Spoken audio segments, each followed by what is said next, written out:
Hello students, this is Aarti and welcome back to the study anytime classes. Today we will going to start our question number third of the exercise 1.5. The question number third is saying that recall pi is defined as the ratio of the circumference say C of a circle to its diameter say D. That is pi is equal to C upon D. यानी क्या बोला हमें question में कि हमें क्या बोला है कि हमें इस तरीके से बोला गया है कि जो पाई है, पाई का इस तरीके से इन लोगों ने डिफाइन करा है कि वो क्या है, सरकमफ्रेंस जिसे हम सी बोलते हैं और उसका जो सारा ratio of the circumference and the diameter, ठीक है, सर्कल का डायमीटर यानी सी अपॉन डी इस रेशियो में डिफाइन किया गया जो कि ये गिवन है। This seems to contradict the fact that pi is irrational, ठीक है। और हमें क्या पता है पाई क्या है, एक इरेशनल नंबर होता है। Then how will you resolve this contradiction, तो हमसे बोला है कि तो हम इस कॉन्ट्राडिक्शन को किस तरीके से सॉल्व करेंगे। देखिए हमें वैल्यू क्या दी है, ये वैल्यू दी है, ठीक है। अब इसमें क्या है, पाई हम लोगों को पता है कि ये क्या होता है, हमारे पास एक इरेशनल नंबर होता है, ठीक है। और ये जिसका रेशियो में दिया है सरकमफ्रेंस एंड डायमीटर का सरकमफ्रेंस, ये क्या है हमारा सी अपॉन डी, ठीक है, जो कि क्या होता है हमारे पास पी अपॉन क्यू की फॉर्म में है। और पी अपॉन क्यू क्या होता है हमेशा, रैशनल नंबर, ठीक है। और रैशनल नंबर इरेशनल नंबर की इज इक्वल तो हो नहीं सकता है। तो हम इस कॉन्ट्राडिक्शन को किस तरीके से सॉल्व करेंगे, तो ये देखिए करते हैं। तो देखिए ये वैल्यू हमें गिवन है कि पाई इज इक्वल टू क्या है, सी अपॉन डी। सी यानी हमारा सरकमफ्रेंस और डी यानी डायमीटर। इन दोनों का रेशियो को इन्होंने किस में रखा है, पाई में, ठीक है। अब हमें जो पता है भाई कि पाई जो होता है वो हमेशा इरेशनल नंबर है और सी अपॉन डी किसकी फॉर्म बना रहे हैं, पी अपॉन क्यू। तो ये क्या हो गया, ये हो गया हमारा रैशनल नंबर। अब इरेशनल और रैशनल बराबर तो होते नहीं है, तो इसको हम किस तरीके से सोल्व कर सकते हैं। तो हम क्या बना सकते हैं कि क्वेश्चन में क्या होगा भाई, देखिए रैशनल इरेशनल किस कंडीशन में बराबर होंगे, क्या होगा अगर हम बोले इफ, अगर इस केस की बात करें तो क्या है, इफ सी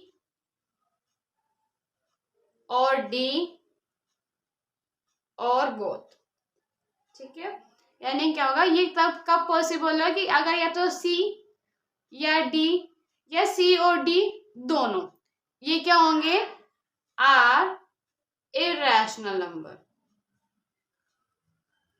यानी क्या, अगर ये दोनों अगर हमारे पास मान लो कि अगर या तो सी रैशनल नंबर और डी हमारा क्या है अपना किसी भी फॉर्म में है, ठीक है, या हमारा डी इरेशनल हो, सी हमारे किसी फॉर्म में, या फिर दोनों ही हमारे इरेशनल नंबर हो, तब क्या होगा, तो हम क्या बोलेंगे, इनको सोल्व करने के बाद जो वैल्यू होगी वो भी क्या होगी, हमारी इरेशनल होगी। क्यों होगी, क्योंकि देखो हमने पहले भी पढ़ चुके हैं कि क्या अगर हम कभी भी इरेशनल को रैशनल नंबर से डिवाइड करते हैं तब भी हमें क्या मिलता है, इरेशनल नंबर मिलता है। या अगर हम रैशनल नंबर से इरेशनल नंबर को डिवाइड करते हैं तब भी हमें इरेशनल मिलता है। या फिर अगर हम इरेशनल नंबर से इरेशनल को डिवाइड करेंगे तब भी हमें इरेशनल नंबर ही मिलता है। तो इस कंडीशन में हम क्या कहेंगे, यानी किसी भी फॉर्म में कोई सा भी होगा तो हमें लास्ट में रिजल्ट क्या मिलेगा, इरेशनल नंबर मिलेगा। कि अगर सी इरेशनल हो या डी इरेशनल हो या दोनों ही हमारे पास इरेशनल हो, अगर ये इस फॉर्म में होगा तब हम क्या बोल सकते हैं, क्योंकि डी हमें क्वेश्चन में मेंशन नहीं है कि वो क्या है, सी डी क्या है, तो हम इन्हें इसलिए अपनी तरफ से बोल सकते हैं अगर ये तभी पॉसिबल होगा जब इन दोनों में से कोई एक या दोनों ही क्या होंगे, इरेशनल होंगे, तभी क्या होगी, पाई की वैल्यू भी इरेशनल और ये वैल्यू भी हमारी इरेशनल, ठीक है। तो ये question number third complete. Next question number 4 पे आते हैं। सो देखिए बात करें हमारे क्वेश्चन नंबर 4 की, तो क्वेश्चन नंबर 4 में क्या बोला है, represent root 9/3 on the number line. हमें करना है रूट 9/3 को नंबर लाइन पर रिप्रेजेंट करना है। रूट में अभी तक हमने क्या करा, रैशनल नंबर को रिप्रेजेंट करा है, सिंपल डेसिमल एक्सपेंशन का भी हमने रिप्रेजेंट किया नंबर लाइन पर, लेकिन अब क्या है हमें ये रूट की वैल्यू को रिप्रेजेंट करना है। तो आइए रूट की वैल्यू किस तरह करते हैं। सो देखिए क्वेश्चन नंबर 4 में हमें क्या रिप्रेजेंट करना है, रूट 9.3 को नंबर लाइन पे। अब देखिए फिलहाल अभी हम बोर्ड पे ही कर रहे हैं, बट अगर आप लोगों को समझ में ना आए तो हम विद कंपास और स्केल से कॉपी पे अलग से कर सकते हैं। अगर आपको ना समझ में आए तो आप कमेंट बॉक्स में बोल दीजिएगा, देन हम क्या करते हैं एक बार कॉपी पे भी सॉल्व कर लेंगे।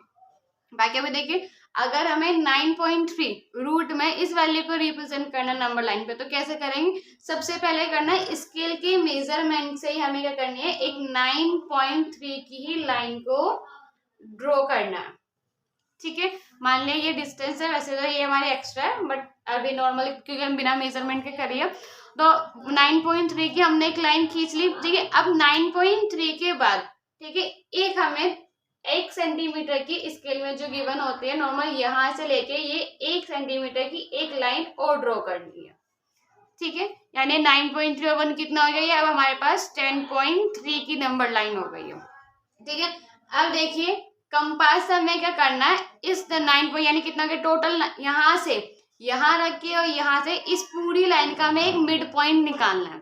अब मिड पॉइंट कैसे निकालेंगे? मिड पॉइंट निकालने के लिए हमें करना पड़ेगा अपने कंपास को लेके नॉर्मल क्या होगा, थोड़ा सा ओपन करना है एक्स्ट्रा। ठीक है, और एक आर्क इस पॉइंट से हमें इस तरीके से लगाना है। ठीक है, ऊपर की तरफ, और एक ही आर्क हमें नीचे की तरफ लगाना है। फिर इसी तरीके से एक आर्क हमें इस पॉइंट से लास्ट वाले से इस तरीके से लगाना है और एक भी नीचे की तरफ लगाना है।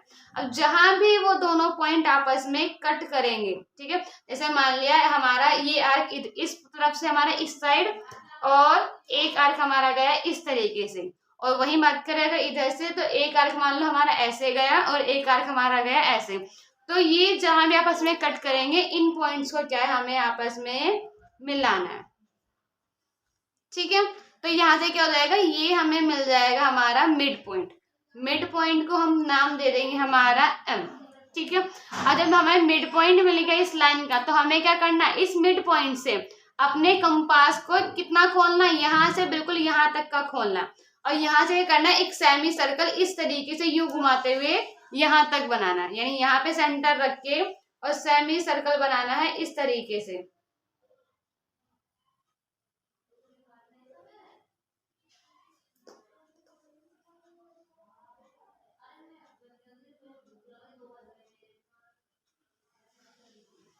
ठीक है, इस तरीके से हमें क्या करना, अपना एक सेमी सर्कल बनाना।